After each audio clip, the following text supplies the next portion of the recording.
வணக்கம் நண்பா நண்பீஸ். இந்த வீடியோவில் நான் எதை பற்றி பேச போகிறேன் அப்படின்னா, நம்மள நிறைய பேர் நம்ம லைஃப்பில் ஒரு டிசிஷனை மேக் பண்ணுறது உண்டு. அது நம்ம லைஃப்பில் இது வரைக்கும் நம்ம பண்ணாத விஷயமா இருக்கும். ஹார்டரான விஷயங்கள்னு சொல்லுவாங்கள்ல, லைஃப்பை மாற்றக்கூடிய அந்த ஹார்டான விஷயங்களை சூஸ் பண்ணுறது உண்டு. அஃப்கோர்ஸ் அந்த டைமில் நம்ம ஒரு மாதிரி ரொம்ப ஸ்ட்ராங்காக ஃபீல் பண்ணுவோம். கண்டிப்பாக நம்மளால் முடியும், அந்த மாதிரியான நிறைய மல்டிபிள்ஸான ஒரு ஃபீலிங்ஸோட அந்த ஹார்டரான திங்ஸை நம்ம சூஸ் பண்ணுறப்போ இருக்கும். ஆனால் அது காலப்போக்கில் லைக் ஒரு 1 ஆர் 2 மந்த்துக்கு அப்புறம் நம்ம ஈவன் தோ நம்ம எவ்வளோ ஹார்டராக வந்து அதை பற்றி நினச்சிக்கிட்டு இருந்தாலும் நம்மளால் அதை பண்ண முடியாமல் நம்ம ஒரு மாதிரி நம்மளோட ஐடியல் ஸ்டேட்டுக்கே வந்துடுவோம். ஏன்னா நானும் அதை ஃபீல் பண்ணியிருக்கேன். உங்களுக்கு எல்லாருக்கும் தெரியும், நான் வந்து ஒரு யூனிவர்சிட்டி ட்ராப் அவுட் லைக் எம்எஸ்சிக்கு அப்புறம் நான் ட்ராப் அவுட் பண்ணிட்டேன். ஸோ நான் ட்ராப் அவுட் பண்ணதுக்கப்புறம் நான் வந்து ஐஏஎஸ்க்கு ப்ரிப்பேர் பண்ண ஸ்டார்ட் பண்ணேன். அதுக்கப்புறம் வந்து கம்யூனிகேஷன் ஸ்கில்லுக்காக ஒர்க் பண்ண ஆரம்பித்தேன். அதுக்கப்புறம் வந்து சொன்ன மாதிரி ஜொமேட்டோ டெலிவரி ஸ்டார்ட் பண்ணியிருந்தேன். ஸோ எனக்கு அது கொஞ்சம் ஒர்க் ஆகும் அப்படின்றதுனால லைக் கொஞ்சம் காசு இருந்துச்சு அப்படின்னா நம்மளால் எதாவது பண்ண முடியும் அப்படின்ற மாதிரி எல்லாத்தையும் வந்து ஒரு மாதிரி பிளான் பண்ணி தான் ஓடிட்டு இருந்துச்சு. என்னால் ஒரு 4 மந்த்ஸ் கிட்டே என்னால் தாக்கு பிடிக்க முடிஞ்சுச்சு. ஆனால் இது எல்லாமே எனக்கு மிக்சடாக இருந்துச்சு. ஏன்னா எல்லாமே ஒரு டைமுக்கு அப்புறம் எனக்கு வந்து ஒரு மாதிரி ஒரு மிக்சட் ஃபீலை கொடுத்துக்கிட்டே இருந்துச்சு. இது எனக்கு ஒர்க் ஆகுமா, அடுத்தது ஒர்க் ஆகுமான்ற மாதிரி ஒரு மிக்சட் ஃபீலிங்லேயே இருந்துச்சு. நடுவில் பைத்தன் கற்றுக்கிட்டு இருந்தேன். இந்த மாதிரி எது எனக்கு இன்ஸ்டண்ட்டாக ஒரு விஷயத்த கொடுக்கும், எனக்கு ஒரு 30,000 40,000 இருக்கக்கூடிய ஒரு வேலையை கொடுக்கும் அப்படின்றதான் நான் யோசிச்சுட்டு இருந்தேன். ஹார்டரான பாத்தை சூஸ் பண்ணாலும் அதில் நிறைய பிரேக் டவுன்ஸ் இருந்துச்சு. அதுலேருந்து நான் புரிஞ்சுக்கிட்டது என்ன அப்படின்னா, எனக்கு இருந்த ப்ராப்ளம் நான் வந்து அந்த விஷயத்தை தாண்டி வெளில வரதை தாண்டி லைஃப்பை மாற்றிடணும் கண்டிப்பாக அப்படின்ற ஒரு இது இருந்துச்சு. அஃப்கோர்ஸ் இனிஷியலி எல்லோரும் இதை ஃபீல் பண்ணுறது உண்டு. ஆனால் இந்த ஃபேஸை நான் குறை சொல்ல மாட்டேன். இது எல்லாருக்கும் யோசிக்கிறது தான், எல்லோரும் பண்ணுற விஷயந்தான். இதுக்கப்புறம் பண்ண விஷயங்களில் நான் வந்து நிறைய நேரங்கள் வந்து சும்மா இருக்க ஆரம்பித்தேன். ஏன்னா எனக்கு வந்து என் லைஃப்பில் எது தேவை அப்படின்றது தெரியல. சொல்லப்போனால் எனக்கு தேவையான விஷயம் ஒரு மெயினான ஒரு இடத்துல இருந்தாலும் நான் போய் வெளில போய் படிக்கணும், ஒரு இடத்துல பெருசாக அச்சீவ் பண்ணோம் அப்படின்னு யோசித்தாலும் அதை அடையிற அந்த ஒரு கேப்பை பார்த்தா டோட்டலாக டிஃப்ரெண்ட்டாக இருந்துச்சு. லைக் எப்படின்னா, நான் என்னோடய இலக்கு ஒன்று இருக்குது, ஆனால் நான் இப்போ இருக்கிற ஃபேஸ் வேறு மாதிரி இருக்குது. இந்த நாளை வந்து எந்த மாதிரி எடுத்துகிட்டு போகலாம் அப்படின்ற மாதிரி யோசித்து ஒரு டைம் நேரம் வேஸ்ட் பண்ணுறேன். இல்லைன்னா எனக்கான லைக் நான் வந்து ஒரு 4 டேஸ் உழைச்சிட்டனே, இல்லை 5 டேஸ் உழைச்சிட்டனே அப்படின்றதுனால அடுத்த 2 டேஸோ 1 டேஸோ உட்காந்துட்டு ஏதாவது ஒரு படம் பார்ப்போம், ஏதாவது ஒரு கொஞ்சம் நேரம் வந்து ஸ்பெண்ட் பண்ணோம் அப்படின்ற பேரில் ஸ்டார்ட் பண்ணுறது, அது ஒரு 1 ஆர் 2 டேவை ஃபுல்லாக டெஸ்ட்ராய் பண்ணிடுது. அதுக்கப்புறம் ஸ்டார்ட் பண்ணுறதுக்கு ஒரு டைம் ஆகுது. இந்த மாதிரி லைஃப்பில் நிறைய நேரங்களை நம்ம செலவு பண்ணிவிட்டு அப்படியே போயிடுறது உண்டு. என்னையே இப்போ எடுத்துக்கிட்டிங்க அப்படின்னா, நான் என்னோடய ஃபர்ஸ்ட் இயர் நான் இங்கே வரும்பொழுது நான் அதுக்கு முன்னாடி ஃபோன்லாம் யூஸ் பண்ணது கிடையாது, பெருசாக யூஸ் பண்ணிட்டுலாம் இருந்தது கிடையாது. ஆனால் இங்கே வந்ததுக்கப்புறம் ஒரு 1 ஆர் 2 இயர்ஸ்க்கு அப்புறம் ஆட்டோமேட்டிக்காக என் கூட இருக்கக்கூடிய சரௌண்டிங்ஸில் இருக்க பீப்புள் வந்து யூஸ் பண்ணுறதை பார்த்துட்டுன்னு சொல்ல முடியாது, நார்மலாகவே எனக்கும் அது ஏதோ ஒரு விதத்தில் தொத்திக்கிச்சு. நானும் லைக் இப்போ ஸ்க்ரோல் பண்ணுறதா இருக்கட்டும், வீடியோஸ் பார்க்குறதா இருக்கட்டும், அந்த மாதிரிக்குள்ளே இறங்கிட்டேன். ஈவன் தோ எனக்கு யூஸே இல்லைனாலும் நான் அந்த விஷயத்தை தொடர்ந்து பண்ண ஆரம்பிச்சிட்டேன். இப்போ ஒரு 4 இயர்ஸ் ஆச்சு. நான் இப்போ என்ன நினச்சாலும் அது என்னன்னு தெரியல. நான் எப்போல்லாம் ஒரு மாதிரி என்னோடய லைஃப்பில் ரொம்ப ஸ்ட்ரகிளாக ஃபீல் பண்ணிக்கிட்டு இருக்கேன், லைக் ஜஸ்ட்டு வந்து ஒரு 10 நிமிஷம் கொடுத்தோம் அப்படின்னா, அந்த ஃபோனை கொஞ்சம் நேரம் ஆஃப் பண்ணி வச்சுட்டு ஒரு 10 நிமிஷம் கொடுத்தோம் அப்படின்னா என்னால் வந்து அந்த விஷயத்தை சால்வ் பண்ணிட முடியும். நான் என்ன யோசிச்சுட்டு இருக்கணும், எனக்கு என்ன தோணுதோ அதை என்னால் சால்வ் பண்ணிட முடியும். ஆனால் என்னால் அதை பண்ண முடியல. ஏன்னா அதை வச்சுட்டு சும்மா உட்கார்றப்போ மண்ணுக்குள்ளே பல தாட்ஸ் வருது. என்னால் வந்து அதை ஹேண்டில் பண்ணி அதுலேருந்து வெளில வர்றது அப்படின்றது ஒரு மாதிரி பயமுறுத்துது, ஒரு மாதிரி ஆன்சைட்டி ஃபீலை கொடுக்குது. என்னால் அதை பண்ண முடியாத லெவலுக்கு என்னை கொண்டு போயிடுது. லைட்டாக ஃபோனை வச்சுட்டு நான் வந்து எதையாவது யோசிச்சுட்டு இருக்கேன், லைஃப்பை மாற்றணுன்ற மாதிரி. லைக் லைஃப்காக லைக் இன்றைக்கி இதை பண்ணால் நான் எப்படி வந்து நேற்றை விட பெட்டராக இருக்கலாம் அப்படின்னு யோசிக்கிறப்போ, அதை யோசிக்கிறப்பே ஒரு மாதிரி டயர்டாகிடுது. காலையில் எழுந்திரிச்சிட்டு நான் என்னோடய மைண்டுக்குள்ளே என்ன ஓடிக்கிட்டு இருக்குன்றதை ஜேர்னல் பண்ணும் பொழுதே எனக்கு வந்து டயர்டாகிடுச்சு. ஏன்னு தெரியல. ஒரு நாளைக்கான ஒரு எனர்ஜி, நமக்கு ஸ்டோர் ஆகிருக்க எனர்ஜி அப்படின்றத நம்ம ஏதோ ஒரு விதத்தில் சம்மந்தம் இல்லாமல் செலவு பண்ணி முடிக்கிறது மூலமாகவோ, லைக் நிறைய பேர் வந்து காலையிலே எழுந்திரிச்செல்லாம் ஃபோன் ஸ்க்ரோல் பண்ணிகிட்டு இருப்பாங்க. 5 மணிக்கு எழுந்திரிக்கிறவங்கலாம் இருப்பாங்க.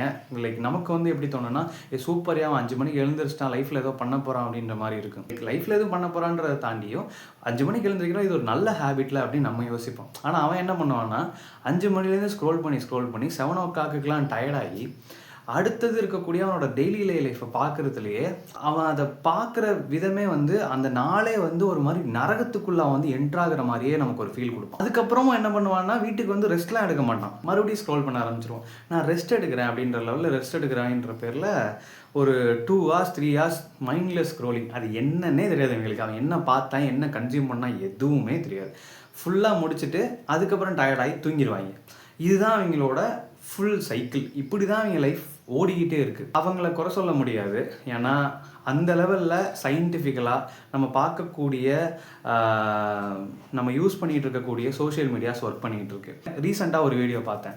அந்த வீடியோவில் என்ன சொல்லியிருந்தாங்க அப்படின்னா, இப்போ இந்த கேஷினோ இருக்குல்ல, கேஷினோனா அந்த கப்பல்லலாம் வந்து இல்லை ஒரு பெரிய லக்ஸரியான ஒரு கேமிங் இதுக்கெலாம் போகிறப்போ அங்கே வந்து ஒரு இந்த மிஷின் மாதிரி இருக்கும். லைக் அதை நீங்கள் வந்து ஒரு தடவை கீழே இழுத்தீங்க அப்படின்னா அந்த 3 இது சேரும் தெரியுமா? ஸோ அதுக்கு பேர் வந்து ரீல்ஸாம். அதை இழுக்கிறது பேர் வந்து அந்த அந்த அது ரீலாகி தானே அது இது வருது அப்படின்னு சொல்லியிருந்தாங்க. ஸோ அந்த அதை இழுக்கிறதுக்கு பேர் வந்து ரீல்ஸாக. அது மேட்ச் ஆனிச்சுன்னா அதுக்கான மணி கிடைக்குமா, இல்லைன்னா கிடைக்காதான். ஸோ இதுக்கு பேர் தான் ரீல்ஸாக. ஸோ கிடைக்கிற வரைக்கும் ஒருவேளை நம்ம கார்டு வாங்கி வச்சுருக்கோன்னா தள்ளிக்கிட்டே இருப்போம். அது வந்து மேட்ரு என்ன அப்படின்னா அதில் கிடைக்கவே கிடைக்காதுன்னு கிடையாது, கிடைக்கும். பட் ப்ராபபிலிட்டி பேசிஸ், ஓகேவா? ஒரு 4 தடவைக்கு அப்புறம் கிடைக்கும், ஒரு 5 தடவைக்கு மேலே கிடைக்கும் அப்படின்ற மாதிரி தான். ஸோ இப்போது அந்த 5ஆவது தடவை கிடைக்கிது அப்படின்னா அந்த 5 தடவைக்கு அந்த 5ஆவதுக்கு அப்புறம் நீங்கள் மறுபடியும் வந்து ஒரு 4-5 தடவை அந்த இதை வந்து இழுத்தா மட்டும்தான், அந்த பாரை இழுத்தா மட்டும்தான் அடுத்து வந்து உங்களுக்கு நல்ல ரீல்ஸ் வந்து உங்களுக்கு கிடைக்கும். இது லிட்ரலாக நம்ம வந்து ரீல்ஸ் பார்க்குற கான்செப்ட். என்ன அங்கே அந்த பாரை இழுக்கிற மாதிரி இருக்குது, இங்கே வந்து நம்ம ஸ்க்ரோல் பண்ணுறோம். ஃபஸ்ட்டு ரீல் நல்லா இருக்குது அப்படின்னா அடுத்து ஒரு 3 ரீல் தள்ளினா தான் அடுத்த நல்ல ரீல் வரும். ஸோ இதுக்காக நம்ம தள்ளிக்கிட்டே இருப்போம். ஸோ இது ஒரு செக்டரில் ஒர்க் பண்ணுது அப்படின்னு கேள்விப்பட்டேன். ஸோ இந்த ஸ்லாட் மிஷின் மாதிரியே கிட்டத்தட்ட வந்து அந்த இன்ஸ்டாகிராம் அப்படின்றதோ இல்லை யூடியூப் ஷார்ட்ஸோ எடுத்துக்கிட்டிங்க அப்படின்னா அதுக்குள்ளே வந்து நிறைய சைக்காலஜிக்கல் திங் வந்து ஒர்க் ஆகிட்டு இருக்கு. ஸோ அது முடிஞ்ச அளவுக்கு நம்மளை அந்த விஷயத்த செய்ய வச்சுக்கிட்டே இருக்குது. ஸோ அவங்கெல்லாம் அடிக்டிவாக தான் இருக்காங்க. ஏன்னா அவங்களால அது தெரியல, அவங்களுக்கு அது ஏன் ரன் ஆகிட்டுருக்கு, எப்படி ரன் ஆகிட்டுருக்குன்னு தெரியல. ஸோ அதுக்குள்ளே அவங்க ஃபிக்ஸ் ஆகிடுறாங்க. ஸோ இந்த மாதிரி ஒரு விஷயத்துலையும் ஒருத்தவங்க ஒரு மாதிரி அடிக்ட் ஆகி அவங்க லைஃப்பில் வந்து அடுத்து என்ன பண்ணுன்ற அந்த ஒரு மெயின் தாட்டே அவங்களுக்கு வர்றதில்லை. ஈவன் தோ அவங்க அதுக்கான டைம் கொடுக்கறதுக்கான சூழ்நிலையும் கிடைக்கிறது கிடையாது. ஆனால் இப்போ எனக்கு ஒரு விஷயம் புரிஞ்சிருச்சு, என்னோட ஹேபிட்ஸை மாற்றுறதன் மூலமாக என்னால் என்னோடய லைஃப்பை மாற்றிட முடியும் அப்படின்ட்டு. இதில் நான் ஒரு விஷயத்த எனக்கு நானே புரிய வச்சுக்கிட்டேன். எனக்கு வந்து லைக் எனக்கு சில விஷயத்த வந்து ப்ராப்பராக என்னால் அண்டர்ஸ்டாண்ட் பண்ணிக்க முடியல. ஃபஸ்ட்டு வந்து ஹேபிட்ஸை மாற்றினா லைஃப் மாறிடும் அப்படின்ற மாதிரி நிறைய பேர் சொல்லி கேள்விப்பட்டிருக்கோம். நம்ம பார்க்கக்கூடிய கன்சியூம் பண்ணக்கூடிய வீடியோஸில் இருந்து கூட நம்ம அதெல்லாம் கேள்விப்பட்டிருக்கோம். ஸோ அந்த மாதிரி நானும் வந்து அதை கேள்விப்பட்டுட்டேன். ஆமாம்போ இதுலங்கிறது நான் பழக்க வழக்கமே என்கிட்ட வந்து ஹேபிட்ஸே கிடையாது. நான் என்னத்தை கண்டு இருக்கிற எல்லாத்தையும் மாற்றி என் லைஃப்பை எப்படி நான் மாற்றிட போகிறேன் அப்படின்ற மாதிரி ரொம்ப டேக் இட் ஈஸியாக போயிடுவேன். ஆனால் when I connect all the dots, I felt என்னால் வந்து என் லைஃப்பை இதை பண்ணாமல் இருந்தாவே மாற்றிட முடியும், இந்த விஷயத்தை வச்சு என்னால் ரீப்ளேஸ் பண்ணிட்டேனாவே என்னால் பண்ணிட முடியும் அப்படின்னு தோணுச்சு. நிறைய நேரங்கள் வந்து நம்ம என்ன பண்ணணுன்றது ப்ராப்பராக நம்ம லைஃப்பில் தெரியாததுனால தான் நம்ம வந்து அதே இடத்துல அப்படியே ஸ்டக் ஆகி நின்றுவோம். நிறைய பேருக்கு பிளான்ஸ் இருக்கும். அவங்களுக்கு வந்து தன்னோட லைஃப்பில் என்னென்ன பண்ணும், நான் முன்னாடி சொன்னேன் இல்லையா அவங்கள்ட்ட, எனக்கு வந்து ஒரு பெரிய கோல் இருக்குது. ஆனால் நான் இப்போ இருக்கக்கூடிய அந்த மைண்ட் செட்டு என்னை வந்து இந்த பர்சன் அந்த பர்சனை கம்பேர் பண்ணுறப்போ இல்லை அந்த இடத்துல இருக்கணும்னு நினைக்கக்கூடிய பர்சனோட கம்பேர் பண்ணுறப்போ அவனுக்கு இருக்கக்கூடிய எந்த குவாலிட்டியுமே இவங்கிட்ட சுத்தமாக இல்லை, டோட்டலாக ரொம்ப வேறையாக இருக்கான். ஏன்னா அப்படிப்பட்ட ஒரு ஆளாக நம்ம இருக்கணும்னா டிசிப்ளினாக இருக்கணும், கண்ட்ரோலபிளான ஒரு ஆளாக இருக்கணும், ஒரே ஒரு விஷயத்த மட்டுமே யோசிக்கக்கூடிய ஆளாக இருக்கணும், லைஃப்பில் அதுதான் பெரிய விஷயம்னு இருக்கக்கூடிய ஆளாக இருக்கணும், வேறு எதை பற்றியும் யோசிக்கக்கூடாது, அதுக்காக உயிரை கொடுக்குற அளவுக்கு எஃபோர்ட் போடுறவனாக இருக்கணும். ஆனால் இப்போ இருக்கக்கூடிய ஒரு செல்ஃபை நான் யோசித்து பார்க்குறப்போ என்கிட்ட எதுவுமே கிடையாது. நடுவில் பாதையே இல்லை. நான் அதுக்கான எந்த ஒரு இதையுமே க்ரியேட்டே பண்ணலை. அதை யோசிக்கிறப்ப எனக்கே ரொம்ப அசிங்கமாக இருக்குது. நான் எந்த மாதிரியான ஒரு வாழ்க்கையை வாழ்ந்துக்கிட்டு இருக்கேன். இலக்குகளை மட்டும் ஃபிக்ஸ் பண்ணிவிட்டு பொருளாதார அளவில் பெரிய ஆள் ஆகணும், நம்மளை மாதிரி கஷ்டப்படக்கூடிய நிறைய பேருக்கு நம்ம வந்து ஹெல்ப் பண்ணணும், படிக்கிறதுல கஷ்டப்படுவாங்க, நிறைய பேருக்கு வந்து ஒரு பேசிக் திங் கூட கிடைக்காது, இந்த மாதிரியான பர்சன்ஸ்க்கு ஹெல்ப் பண்ணணும், நிறைய காசு சம்பாதிக்கணும், அந்த காசு சம்பாதிக்கிறதுல ஒரு சின்னதாக ஆரம்பித்து ஒரு பெரிய அளவுக்கு அந்த விஷயத்த பண்ணணும் அப்படின்ற லெவலில் மைண்ட் செட் இருந்தாலும், ஆனால் அதுக்காக இப்போ இருக்கக்கூடிய ப்ரெசன்ட் செல்ஃபால் எதுவுமே பண்ண முடியலன்றப்ப கில்ட் அதிகமாகிட்டு இருக்கு. ஸோ அதுவே வந்து நம்மளை ஒரு மாதிரி சோர்வடைய வச்சிருது. ஸோ சோர்வடைய வைக்கிறதுனால கொஞ்சம் நார்மலாகும் அப்படின்னு சொல்லிட்டு நம்ம ஃபோன் எடுக்கிறோம். ஃபோன் வந்து நம்மளை லைக் நம்மளை வந்து ஃபார் எக்ஸாம்பிள் நம்ம டூம் ஸ்க்ரோலிங் பண்ண ஆரம்பிச்சிட்டோம் அப்படின்னா, கொஞ்ச நேரத்தில் நம்ம ஒரு மாதிரி ஏதோ ஒரு விஷயத்தை அக்கம்ப்ளிஷ் பண்ண மாதிரி கிடச்சிரும் இல்லையா? ஸோ அதுதான் அது டோப்பமைனோட வேலை. ஸோ டோப்பமைன் வந்து நம்மளை ஒரு மாதிரி ஹாப்பியாக ஃபீல் பண்ண வச்சு, நம்ம லைஃப்பில் இன்றைக்கி ஏதோ செஞ்சிட்டோம் அப்படின்ற லெவலில் நம்மளை ஃபீல் பண்ணி அதே இடத்துல நிற்க வச்சிரும்.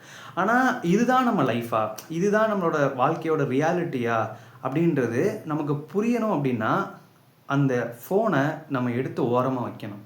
அதுக்குள்ளே வாழ்க்கை இல்லைல்ல. ஒரு கணக்கெடுத்து பார்க்குறப்ப ஒரு நாளைக்கு நம்ம வந்து ஒரு வேளை ஒரு 2லேருந்து 3 மணி நேரம், நீங்கள் வந்து 24 ஹவர்ஸில் ஒரு 3 மணி நேரம் தானப்போ நான் என்னோடய லைஃப்பை வந்து அதுக்காக கொடுக்குறேன்.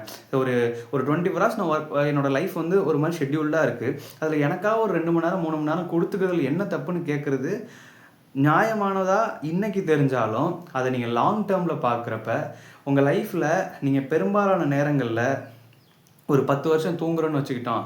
ஒரு 10 வருஷம் வந்து லைக் இப்போ ஒர்க் டைம் பார்த்தோம்னா கிட்டத்தட்ட ஒரு 20-30 வருஷம் வச்சுக்கிட்டோம்னா, நமக்காக நம்ம கொடுக்குற டைமே ரொம்ப கம்மி. இந்த வாழ்க்கை வாழ்கிறது வந்து ஒரு லாங் டேர்ம் ஒரு 1000 வருஷம்லாம் வாழ போகிறது கிடையாது. வாழ போகிறது என்னவோ வெறும் 70-80 வருஷம் தான். எல்லாரும் சொல்லிக்கிறது ஒரு 100 வருஷமாக அது வாழ்ந்துரும்னு. பட் இப்போ இருக்கக்கூடிய லைஃப் ஸ்டைல், ஃபுட்டு எல்லா இளவையும் சேர்த்தா நம்ம வாழ்கிற அந்த வாழ்க்கைன்றதே ரொம்ப கம்மி. 70-80 வயசு வாழ்கிறதே, அதுவும் ஜென்ஸி வாழ்கிறது அப்படின்றதே ரொம்ப கஷ்டம். ஸோ அப்படி இருக்கிறப்போ நம்ம வந்து இதை பற்றி யோசிச்சுட்டு அப்படி பார்க்குறப்ப கிட்டத்தட்ட இதுக்காக மட்டுமே 10 வருஷத்துக்கிட்ட கணக்கெடுப்பு படி கொடுக்குறோமா. சொல்கிற மாதிரி வாழ்கிறது ஒரு வாழ்க்கை, ரொம்ப கம்மியான காலம்தான் வாழ்வோம். நமக்கு இருக்கக்கூடிய ப்ரெஷரு, இதில் இக்கெடுக்கட்டில் டெம்பரேச்சர் வெதர் வேறு சேஞ்ச் ஆகிட்டு இருக்கான். அது எல்லாத்தையும் போட்டு நம்ம வந்து பாதுகாக்கணும், நம்ம வாழ்க்கையை பாதுகாக்கணும். இதில் மென்டலி ஒரு இதை ஒரு ஃபீல்டில் இருக்கும் பொழுது இதில் எக்ஸ்டர்னலாக பாடியை வேறு லைக் என்ன சொல்கிறது, கஷ்டப்பட வைக்கிறதுக்காக வெதரும் சேஞ்ச் ஆகிட்டு இருக்கு. ஸோ எனக்கு அது ஒரு பெரிய ஹிட்டுன்னு நான் சொல்லுவேன். ரொம்ப கேவலமாக இவ்வளோ நாள் பண்ணிக்கிட்டு இருந்திருக்கேன், இனிமேல் இதை பண்ணக்கூடாது அப்படின்ற ஒரு முடிவு எடுத்திருக்கேன். மேட்ரு இது சயின்டிஃபிக்கலாக சொல்லணும் அப்படின்னா நிறைய சேனல்ஸ் இருக்குது. நீங்கள் ஜஸ்ட்டு போயிட்டு டோப்பமைன் டீடாக்ஸ்ன்னு போட்டிங்கன்னா நிறைய பேர் சொல்லுவாங்க, அதை எப்படி பண்ணணும் என்ன பண்ணணும்லாம் சொல்லுவாங்க. ஆனால் எனக்கு நான் உங்கள்கிட்ட சொல்லணும்னு நினச்ச ஒரே விஷயம், நீங்கள் வாழ்கிற அந்த ஒரு நாள், லைக் ஒரு ஃபார் எக்ஸாம்பிள் ஒரு டேன்னு நீங்கள் எடுத்துக்கிட்டீங்க அப்படின்னா, அந்த ஒரு டேயில் முடிஞ்ச அளவுக்கு உங்கள் லைஃப்க்கு ஒரு அடுத்த 5 வருஷத்துக்கு அப்புறம் உங்கள் வாழ்க்கை எப்படி இருக்கணும்னு நீங்கள் நினைக்கிறீங்களோ அந்த வாழ்க்கையை வாழணும் அப்படின்னா, இப்போ என்ன பண்ணால் அது சரியாகுமோ அதை கொஞ்சம் கொஞ்சமாக பண்ண ஆரம்பிங்க. ரொம்ப ரஷ்ஷெல்லாம் வேணாம். நான் மற்றவங்க சொல்கிற மாதிரி 10 ஹவர்ஸ் ஒர்க் பண்ணுங்கள், 12 ஹவர்ஸ் ஒர்க் பண்ணுங்கன்னெலாம் இனிஷியலி சொல்ல மாட்டேன். ஏன்னா என்னாலே அது முடியாது. ஆனால் அந்த லைக் என்ன சொல்கிறது, ஒரு 4 ஹவர்ஸ் ஒர்க் பண்ணுங்கள், இல்லை 2 ஹவர்ஸ் ஒர்க் பண்ணுங்கள், அதுக்கப்புறம் ரெஸ்ட் எடுங்கன்ற சொல்கிற அந்த கண்டென்ட் இருக்குல்ல, அதை நான் வந்து முழுசாக அவாய்ட் பண்ணணும்னு நினைக்கிறேன். அந்த ரெஸ்ட் எடுக்கிறன்ற டைமில் தான் நம்ம நிறைய பேர் வந்து நம்மளை மென்டலி டயர்டாக்கிக்கிறது உண்டு. முடிஞ்ச அளவுக்கு அந்த ரெஸ்ட் எடுக்கிற டைமுன்றது ஒரு என்ன சொல்கிறது, ஒரு 3 to 4 கிலோமீட்டர் வாக்காக இருக்கலாம், இல்லை உங்களுக்கு பிடிச்சவங்ககிட்ட பேசுகிறதா இருக்கலாம். இந்த மாதிரி வச்சுக்கோங்க. ஸோ தட் உங்களால் வந்து உங்கள் லைஃப்பை பார்க்க முடியும்னு நான் நினைக்கிறேன். முடிஞ்ச அளவுக்கு ஸ்மார்ட் ஃபோனை தூக்கி ஓரமாக போட்டுட்டு உங்களை நீங்கள் பார்க்க ஆரம்பிங்க. வாழ்கிற காலம் ரொம்ப கம்மி. இதை தாண்டி பேடான விஷயமும் நம்ம லைஃப்பில் நடக்க வேண்டியது இருக்கும், இல்லை நடக்க போகிறதா இருக்கும். அதை ஃபேஸ் பண்ணுற அளவுக்கு நமக்கு கிடைக்கக்கூடிய பணத்தை வச்சு நம்மளால் வந்து அதை சரி பண்ண முடியும். நம்ம லைஃப்பில் வரக்கூடிய பெரும்பாலான ப்ராப்ளம்ஸை பணத்தை வச்சு சரி பண்ணிட முடியும்னு சொல்கிறாங்க. ஸோ அதை நமக்காக அக்குமுலேட் பண்ணாமல் சும்மா உட்காந்துக்கிட்டு ஃபோனை பார்த்துக்கிட்டு இருக்கிறதுனால லைஃப்பில் எதுவும் மாற போகிறது கிடையாது. புரியுதா? இப்படி இருக்கிற ஒரு பர்சனால் ஒரு வாழ்க்கையை வாழ்ந்தே முடிக்க முடியாது. எவ்ரிடே நம்ம வந்து வெறும் இன்ஸ்டன்ட் கிராட்டிஃபிகேஷனுக்காக உட்காந்து நம்ம அந்த டோப்பமைன் ஹிட்டுக்காக நமக்கே தெரியாமல் உட்காந்து ஃபோனை பார்த்துட்டு அதை முடித்து ஒரு ஓரமாக அதோட சார்ஜ் தீர்ந்து போனதுக்கப்புறம் ஓரமாக தூக்கி வைக்கிறப்ப எதையோ சாதித்த மாதிரியும் ஏதோ ஒரு என்ன சொல்ல ஒரு ப்ளசன்ட் மொமெண்ட்டு நமக்கு கிடைக்கலாம். ஆனால் லாங் டேர்முக்கு யோசிக்கிறப்ப இந்த லைஃப்பை நம்ம வாழ ஆரம்பித்ததுக்கான காரணம், இந்த உலகத்தில் நம்ம பிறந்ததுக்கான காரணம், ஒரு 4 பேருக்கு யூஸ்ஃபுல்லாக இருந்துட்டு போகணுங்கிறதுக்காக தான். ஸோ அதுக்கான அந்த பாதைன்றது ஒரு லாங் டேர்ம் விஷயமா இருக்கலாம். இப்போ நம்ம வந்து ஒரு 20 வயசில் ஒரு விஷயத்த ஸ்டார்ட் பண்ணுறோம். நம்ம ஸ்டார்ட் பண்ணுற விஷயம் நமக்கு ஒரு 25 வயசில் தான் ஒரு அக்கம்ப்ளிஷ்மெண்ட் கொடுக்க போகுது அப்படின்னா, கோ ஃபார் இட். ஏன்னா அதுதான் லைஃபு. அதுக்காக தான் ஓடுறோம். வாழ்க்கையில் பர்ப்பஸ் இல்லை அப்படின்னா சீக்கிரம் கையை எடுத்துக்கிட்டு மேலே போகணுன்னு தான் தோணும் இல்லையா? ஸோ அதுதான் நான் சொல்கிறேன்.